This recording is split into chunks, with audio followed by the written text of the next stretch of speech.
नमस्ते parents, this is doctor Deepa, यो paediatrician. आज ओपिडीमा एउटा 3 वर्षको नानी लिएर आउनुभएको थियो।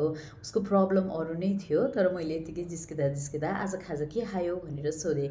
देन सी रिप्लाइड मी चिया र रोटी खाएँ भनेर भन्यो। त्यसपछि मैले आमालाई साँच्चीकै चिया खाएको हो भनेर सोधेँ। आमाले भन्नुभयो उसलाई त हामी सँगसँगै चिया नखाइ त हुँदैन, दिनमा 2 कप जस्तो चिया त उसले सधैँ खान्छ भनेर भन्नुभयो। Parents listen to this. अब चिया कफी जुन हुन्छ नि त्यसमा चाहिँ क्याफिन हुन्छ है त। क्याफिनले चाहिँ के गर्छ भन्दाखेरि इट कजेस ओभर स्टिमुलेसन। हाम्रो बच्चाहरूको नर्भस सिस्टमहरू चाहिँ डेभलप गर्ने फेजमा हुन्छ।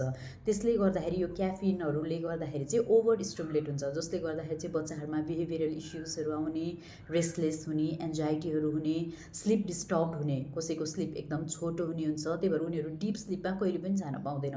डिप स्लिपमा नगएपछि त ग्रोथ हर्मोन रिड्युस हुने नै भयो, किनकि डिप स्लिपमा चाहिँ ग्रोथ हर्मोन रिलिज भइरहेको हुन्छ।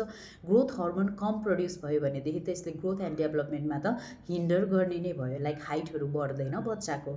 अर्को भनेको चाहिँ यो क्याफिनहरू, यसमा चाहिँ ट्यानिन्स पनि हुन्छ है त, जसले गर्दाखेरि चाहिँ आइरन एब्जर्प्सन पनि कम भइरहेको हुन्छ, जसले गर्दा आइरन डिफिसियन्सी एनिमियाहरू नि हुन्छ, डाइजेस्टिभ इस्युजहरू अरू भइरहेको हुन्छ।